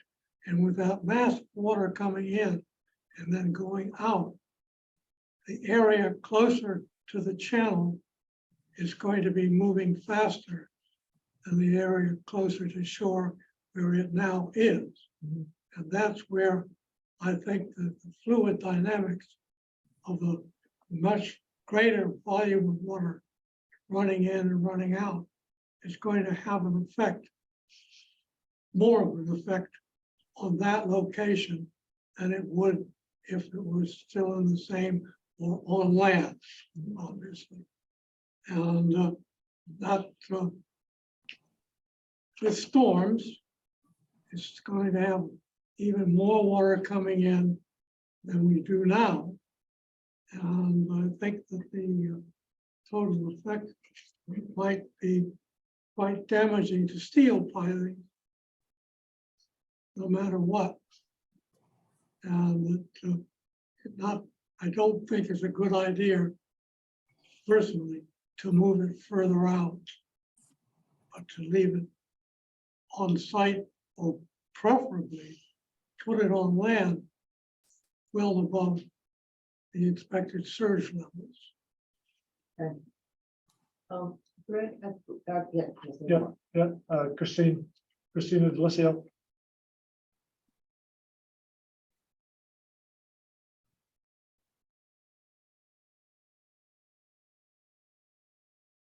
Are you there, Christina? Yes, I am. All right, so actually I have one comment and then two questions and then maybe some follow-up questions. So that looks like there's a lot of people that have a lot of historical knowledge. So to add to this webpage, like the history of the rotunda, adding some history would be super helpful. And so then two clarifying questions. The first one is, why does, and this is just for my ignorance, why does the gangway have to connect to the rotunda, number one? And then number two, I guess there was like some conversation about jumping and then Bion and Christine said something about it needed to go behind, and I was completely lost on those conversations. So could someone clarify those 2 points? And then I have a question. So the jumping thing is that, I know that was a topic of brief discussion. My understanding that question was really coming from if the Rotunda platform is moved seaward, that 38 feet. If folks or kids were jumping off the Rotunda, how close is that new location relative to the docks? And there's, again, I don't know off the top of my head, there's definitely maybe 10 to 20 feet before the backside of the dock. Right now, the docks don't come across where the Rotunda would be, even if it went out further seaward. But if the town is interested in pursuing additional dockage that would run further south, I would say there's probably a 10 to 20 foot water gap that would exist. So again, this is something that I don't know what the solution is other than proper signage or, jumping off docks. That's not something that I really can speak to. I'm sorry, jumping off the pier. I don't know if anyone has anything else to offer on that side of it. Yeah, well, if you're 12 years old, you know all about it. I guess that's why I don't. But that they would have to jump off perhaps another side. I mean, it is an octagon. And to jump directly toward I mean, I'm looking at a graphic, even if it's out 38 feet, if the dock is not extended, they're not in anywhere near the waterway. But if you do extend the dock, if a boat tries to go in between the dock and the Rotunda, that could be a little dicey, but Brian said generally there wouldn't be any boats going in that direction. It's really an aesthetic question. And 12, 13-year-olds would be very interested in the answer. It's already problematic and the kids do it anyway. No, you can't do anything. High All right, tide. so then here's my questions. All right, so I don't know the history. I've only been here a decade or so, but what maintenance is done on an annual basis for the Rotunda? What amount annually has been allocated to this maintenance? That's number 2. And would this project need to go through Chapter 91 permitting? And at what point would we get 3D imaging? I guess I was very unpleasantly surprised at these black pillars that are now the gangway. I understand that these were built to FEMA, whatever regulations, but to me, they're not aesthetically pleasing at all. So at what point would we get an actual visual of what this project would look like? Thank you. So those are 4 points. Coming up, to go back to your earlier question, why does the gangway have to attach to the Rotunda? It doesn't attach to the Rotunda, it attaches to the walkway. And having 2 separate walkways doesn't seem like such a terrific idea to me, maybe. So the gangway would continue, even if the Rotunda went ashore, the gangway would continue to attach to the side of the walkway that's on pilings. Yeah, the gangway landing will not move. It will transition into whatever alternative is selected. So the gangway can move in elevation. It's been designed to move in elevation, but it will not move in horizontal positioning. The gangway is designed to stay where the gangway is so that it ties it to the docks. Your next question was maintenance, and I don't think anyone has the numbers here at the moment. I know there's a lot of painting that goes on. So we budget annually. I don't have the figure in front of me for touch point maintenance work. The last few years, we have done some shoring up of the pier to try to get us through this period before it gets repaired. I don't have those figures in front of me, but. And the third question was Chapter 91. Christine? Yes, a Chapter 91 license will be required in addition to many other approvals, which will include Army Corps of Engineers is a federal permit that will be required. The town will also be reviewing the project through the Conservation Commission and the Planning Board. The very first part of the permitting process that will be required is through the MEPA office in the state of Massachusetts, and that is kind of a a pre-permitting process that is rather comprehensive, which kind of gets a project launched into the regulatory world for all of the various local and state agencies that ultimately will be issuing permits to get kind of a first pass at the project, provide comments, and it's a certificate that's issued that allows the project then to move into local, state, and federal permitting. So there's a lot of layers, but Chapter 91 licensing is definitely part of this project. And Chapter 91 licensing really is going to dictate the timeline. That a license is typically a year plus to secure. It's just the process. Again, it doesn't have to do with the simplicity or complexity of the project.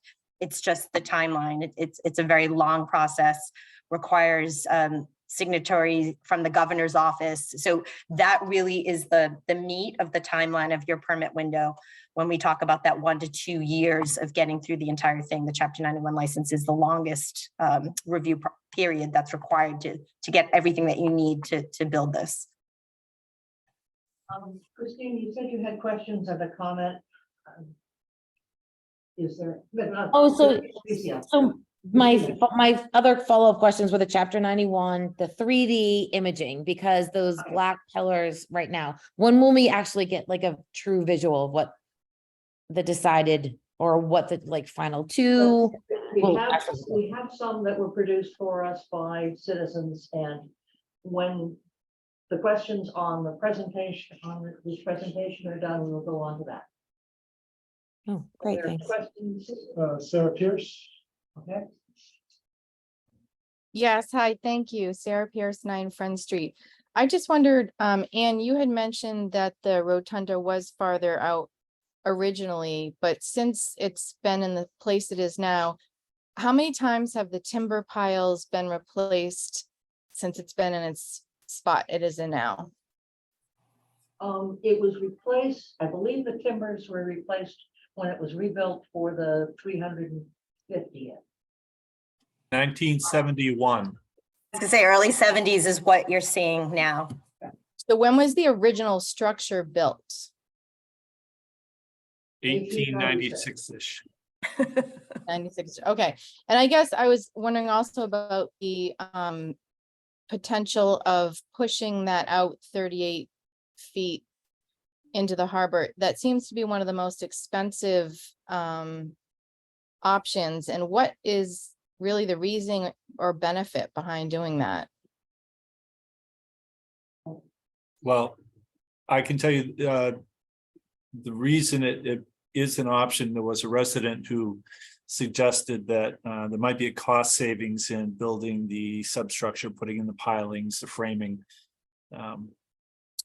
and then lifting the rotunda onto the new substructure rather than lift it up, put it on a barge or on land, and then pick it up and put it back.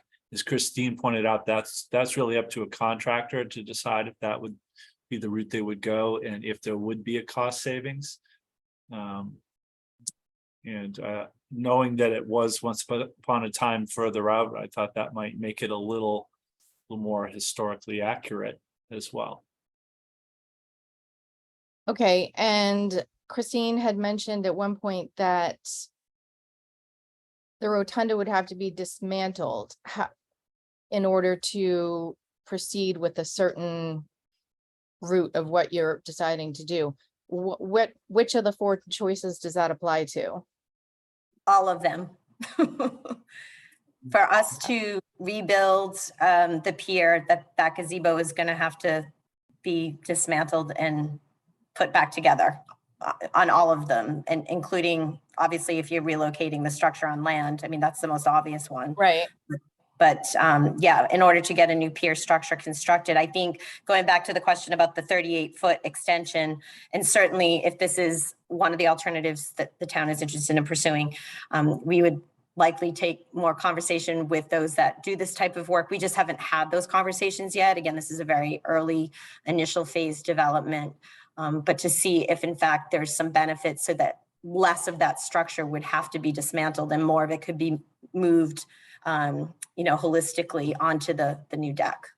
Okay, and just as a comment, as a longtime resident, I think the rotunda is fantastic where it is. There are amazing views. It's not impeding on any of the surrounding homes.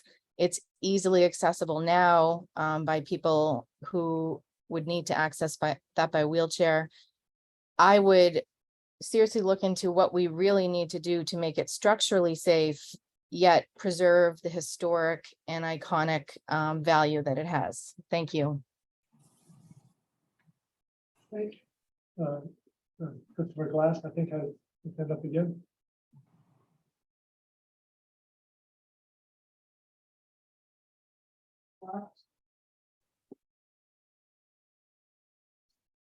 Not if that's a new hand or not.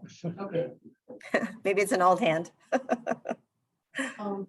did have one. Yes. So Christine, I wonder if you could just comment. I understand that the design standard is the 100-year. It's a combination of both that we need to take in consideration. It is the 100-year. 100-year Correct. storm. Can you comment at all about the structural integrity of storms that are bigger than that with the new pilings and?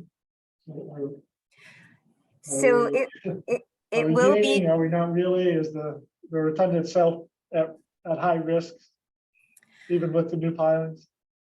Well, the rotunda itself, we're not reconstructing. So if we need to look into that for more structural integrity, that I think that's something we should talk about. That's nothing that we've actually begun to talk about. As far as the pier design itself that, you know, we will be engineering, we will be putting a basis of design together, and it will answer all those questions in terms of the hurricane events, all the different types of events that we design for, all the storms, the environmental elements, like I said, ice, waves, fetch, you name it. That's all part of the assessment that will be done on the structural design piece. So you'll know that once we get there. I can't opine directly on that now, but those are all of the factors that are taken into consideration when this is designed through our structural group. Jim Starkey. Jim, go ahead.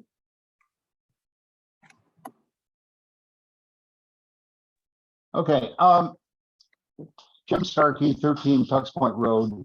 And for those who aren't familiar with the numbering on Tux Point Road, that's exactly across the street from Tux Point Park.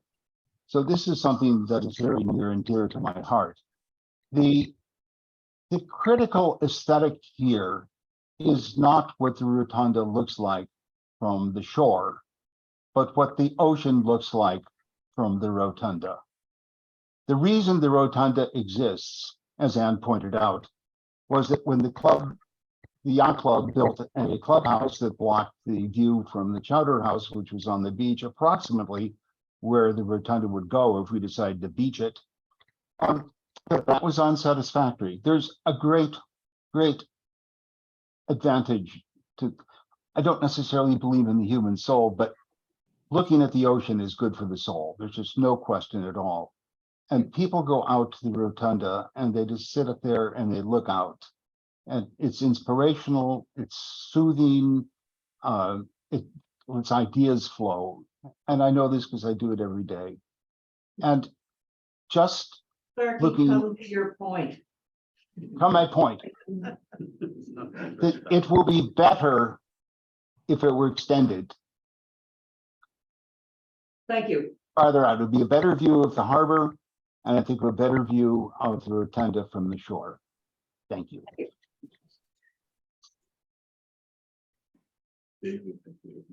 Okay, Greg, we have some pictures. No, I'm sorry, yes, Okay, Carly Cook, 1 Mascanoma Street. If some of the goals of the, you know, these proposed plans are to keep the aesthetics, you know, how they are. I'm just confused why we would even be discussing putting it on land for the minimal savings. So I, as a resident, would prefer to see it continue to stay on the water. So I just, since you all are making that decision, I'm just letting you know that. thank you. That's what we're here for. Yeah. Perfect. All right, okay, thank you. let's see the pictures and then we can continue the discussion.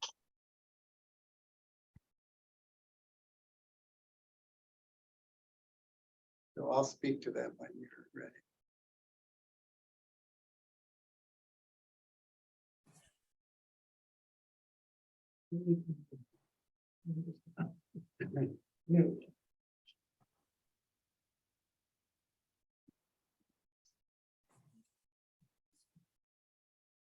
So I agree with so much of what was said about the charm of the rotunda on the water. And I was, a friend, Anita, sitting right beside me, said, well, we should give all these options their due consideration.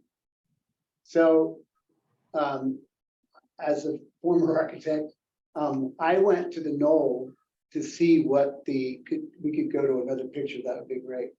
I went to the knoll to see what, another one, back one. Thank you. I went to the knoll to see what it would feel like. And I would encourage everyone to go to the knoll and look north and look south, and it's a beautiful view. And so I did this picture, maybe, it's a very rough sketch, but this is the scale of it on the knoll. And even from the Chowder House, it doesn't obstruct the view north into the harbor. And if you look far right, it doesn't obstruct the view south beyond the yacht club. And so there's so many benefits. The cost is a benefit. Maintenance becomes a huge benefit. Sustainability, to be able to take care of it, is a benefit. And we aren't asking someone 25 years from now to do another $1 million or $2 million bucks. And then the other piece that the design accommodates is to put a platform. I think it's 14 feet by 18-foot platform where the rotunda is. So we could have seating out there, picnic benches out there where people could go enjoy that view. So I think the rotunda at the knoll is quite lovely. It feels grounded. There's sustainability benefits. And we don't have to lose the quality of being able to go out to the water and have our meditation or whatever. And then I also wondered about what it would look like with the extension. And if you could go to another slide, Kitty's great. And so I did a sketch, and pushing it out, I just wanted to get a sense of how long that ramp would be. And literally, it's hard to visualize, but 5 feet higher, we see a lot more pier, a lot more structure, especially at low tide, than we do currently. So as much as I love it in the water, raising it 5 feet, it won't feel the same and it won't look the same.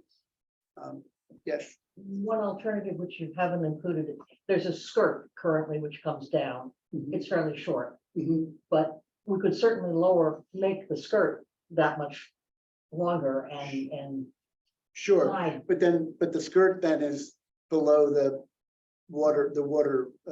No, if it goes up, the skirt currently is underwater from time to time at a tide. Right. But the skirt could be brought higher. Yeah. Yeah, Yeah, make up there's- for the 5 feet. Sure, exactly. I'm sorry, could you just state your name and address? Oh, yeah, again Chuck- for Chuck- people if they want to know? Yeah, Chuck Wisner, 16 Highland Ave. So I don't know if there's any more pictures, but I think I would encourage everyone to go to the site. I had a hard time visualizing it. Thank you. The last one, please. There it is on the knoll. Oh, I would yeah. encourage everyone to go look at the knoll and look up and look down the waterway and see how it feels from there. And to realize that we don't have to give up a nice spot out in the water. So. Kitty, you wanna yes. add anything, Anita? It's nice to see the visualization. Yeah, I have a hard time visualizing it. And so this helped me sort of see it to scale. Yeah, Anita Brewer, Celia Home, Pulaski Drive in Manchester. Until Greg Federspieel's article in the Cricket, I never thought much about the rotunda. Just that it kept being fixed, and that was nice. So I thought, well, maybe on land is okay. And similar to Chuck, I went out there and looked, and I thought, okay, the reason why it was pushed out into the harbor in 1895, 6, was because the only view was to the ocean. It was the harbor wasn't the harbor we see now. It had no moorings. It had no boats. It was a tidal creek, basically. It's called the Manchester River. And everywhere we see boats now moored, it were mud flats. So understandably, that people wanted the view out there. Now we have this incredible harbor full of beautiful boats, activities, all kinds of stuff going on. So the view can be very comfortable of the inner and outer harbor, but at the same time, you still see Baker's Island from the knoll. So I would say that historically, and also my final feeling is that we're assuming that in 30, 40 years, taxpayers will pay to fix it again. Maybe they won't. And maybe that's the end of the rotunda. Whereas if we put it on land where most rotundas actually are located, we guarantee that it will be here. And I think we're assuming something of future taxpayers that maybe we shouldn't necessarily assume. That's all. Yes, I'm Katerina Gates. I agree in a way with these two previous speakers, because I witnessed myself. Why am I here? Because I witnessed something a heck of a lot bigger than this that we have to discuss today. I was in Egypt in 1967, and they were moving in Aswan the humongous structures of Ramses and his wife, and all the big mountain with all the statues, because they were creating a dam that would be flooded. So they had to create, it cost them $42 million, I think, at the time. And they were asking for help from everybody. Every other country helped for that project was $44 million, which was a lot of money back then. And it took 500 people to perfect that subject. But it was doable, and they did it not because people like it or didn't like it where it was moving, but it was necessary because of what was going to happen. They didn't want it to disappear with the water problems. And here we have a structure that we all like. And we go there ourselves when we have guests. We take them there, our cook, and we go there to eat, because we sit right there on that spot on the bench, and we serve, doing all our things there, because it's a nice spot. And I don't have to be right on the rotunda in the water. I know I've been there for weddings, for celebrating lives when people die. It's only a walkway to the rotunda. It's not really that you go by boat and there you are in the middle of the water. I think it's beautiful wherever it goes, and it's going to be at the edge of the water. It's not going to be on land, really. So I agree, and that's my opinion. That's all.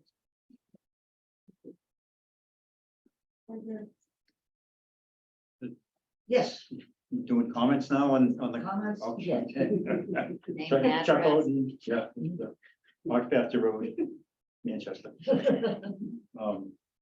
This is my wife Joni. We spend a lot of time down at Tux Point.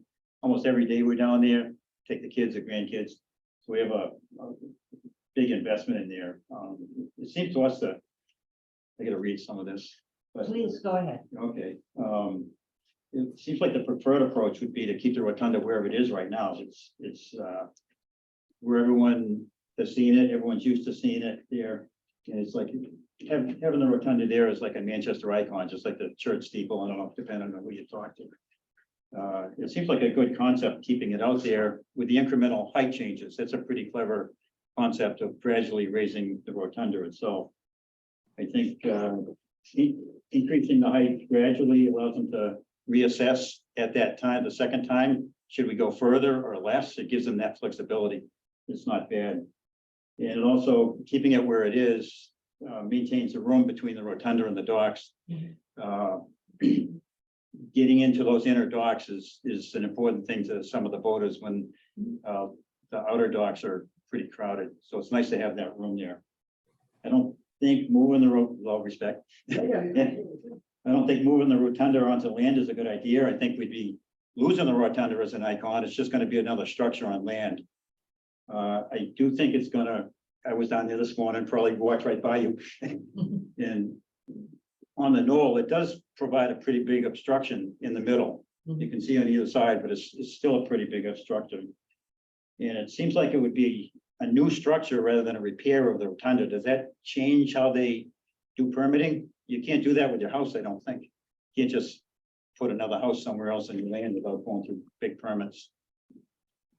That's just a question. I also don't think moving it out is a good idea either. It's gonna close up that gap between the docks.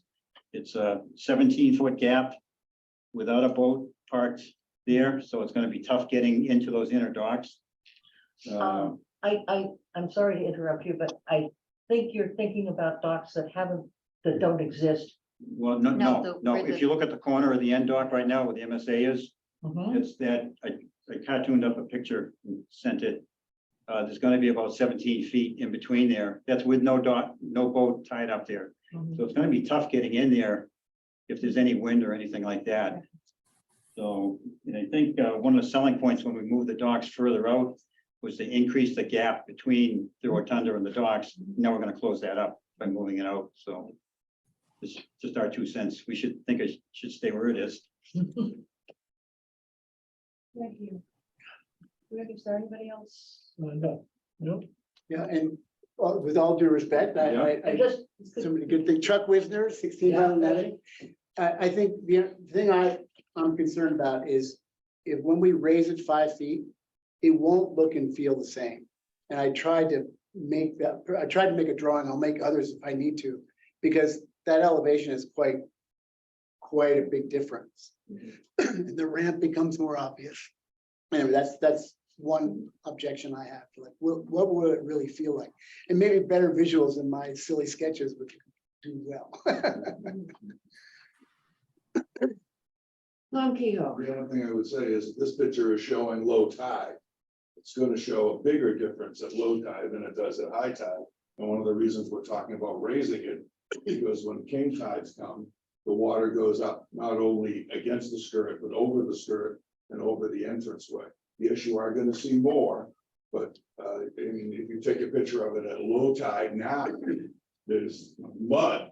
Kids, if they jumped off, they're gonna go into the mud, they're not gonna hit the water. And I mean, there's gonna be the same amount of water, just that there's a 5-foot difference, so. I've done hundreds of cookouts over there when I worked for a caterer. I think I probably fed most of you. But the other thing that when people come to Tux Point, whether it's their first time or their 100th time, they always just sit out there on the knoll or sit out there on the picnic tables out in front of the place and just look at it. And they look at the harbor, they look at the rotunda, and they say, people who live here don't realize how lucky you have it and how beautiful this is. So I would suggest that we keep it out over the water, keep it beautiful for our generation. Switch that senior center and the other generations coming well after us. Carly could just make another comment about this picture. This picture does. Identify yourself again. Carly. Yeah, thank you. This picture doesn't appear as though it is even showing the skirt at the bottom. So it's something that needs to be drawn in for actual to have it represented correctly. And I kind of disagree with it. Saving on the maintenance of it. If you move it up on land, you're still gonna have to maintain it. It's just easier to get to. Yeah, sure. It's wrong. So Pierce, raise your hand up again. Thank you. Hi, yes. I just want to ask, Christine said there were drawings, actual, like, are those ready, the 3D drawings? I mean, we're seeing pictures drawn with like whiteout. And I would have to disagree with the person that said the rotunda will look and feel the same on land. That's absolutely impossible. You can't compare the two. So that's just a comment. And then a question about the 3D drawings. Greg, so we had asked for the drawings for this. And So they weren't able to do those drawings in time for tonight. Okay. They certainly can do the drawing, it'll take them a couple weeks to do it. We don't know if you want to narrow the options down to which drawings you would like. Or do you want all four options? I guess you. I think that might be a good discussion for the board. Would Right. we consider narrowing down the options so to make sure we get some 3D rendering? I as think I best would as like to possible? see 3D renderings of all. I have heard from people saying, move it out, keep it where it is, put it on land, and raise it, but raise it slowly. So, We're only talking We're only talking three three. renderings. yes, not 4. All right, we just need to see, there's the I- phase one. Unless you want No, I 17 need foot. more, because I think you need a low tide and a high tide. As the point was made earlier, it looks very different when you're adding several feet to that and you're at low tide. And even at high tide will now look like low tide. Of course, we'll put more of a skirt on there, but it will be a difference. There'll be fewer kids jumping off it, I can tell you that. Mr. Gates, Could I add a couple of notes of history? My youth, the town had a raft anchored off Singing Beach. And Mine too. swimming out and back was the rite of passage, not jumping off. And the other is, at that time, Miss Clara Winthrop swimming the length of the beach, back and forth, well out beyond the raft, and anybody that could keep up with her. I don't know if I ever saw anybody even try. thank you. Years ago, there also was a raft at Touch Point. If, are there anybody else? Is there anybody else? I'm not sure. Sarah, do you have your hand up for something else, or is that from before? Just, yes, yes. Right. That's it. I'm not. I will survey the board. On the question of, do we have enough information tonight to eliminate any of these alternatives? I don't think so. Really? No. I agree, I don't. I'm really not a fan of option 4, I gotta say. That's a personal statement, though. Yeah, it is a personal statement, And but to that point, excuse me, yeah, is we're just kicking that down. Yeah. We're asking voters, we're making a decision not to make a decision. Okay, and we're asking. Really? Spread this onto someone else's shoulders in 25 years. We either make a decision or we don't make a decision. is my opinion. okay, that's your opinion My of opinion. the fourth Option 4. alternative. that's the one I personally, it's just so expensive.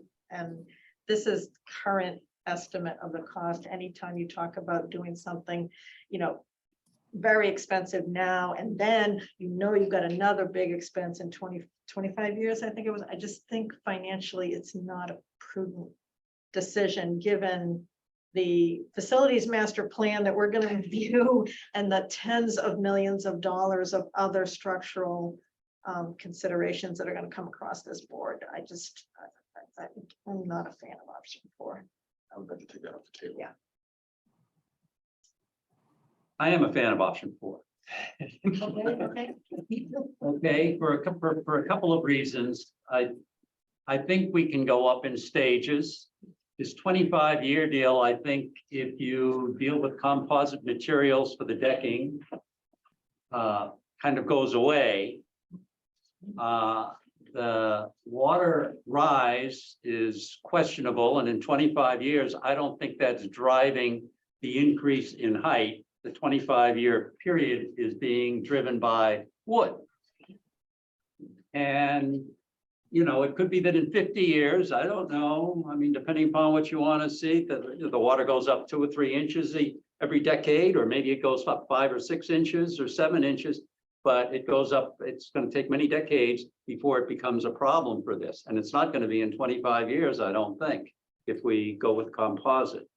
But if we see the renderings with an extra 5 feet right now, I think we're all going to be kind of shocked at the height and how that's going to look. It's going to So look you would like a kind of rendering strange. at 17, a rendering at 19? I would as well, actually. Yeah.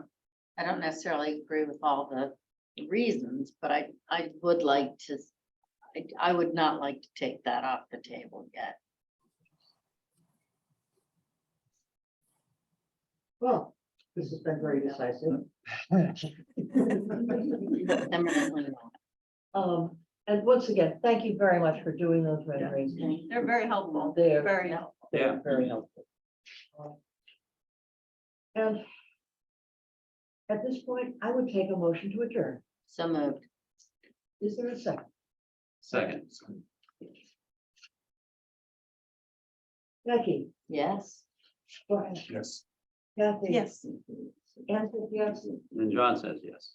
Thank you all very much for coming. Thank you all for listening on Zoom. It's very important that we hear from the town. This is a decision that's going to make a huge difference to an icon. And I don't want to do it on the basis of, we've got to schedule and we've got to get it done right now. I want to hear it from Are we gonna reschedule another forum at some point? I think you probably should have another forum when we have this. Renderings, the renderings, yeah. I think we need to keep an eye on social media and the cricket. We'll get input over the next. Yeah, but there was.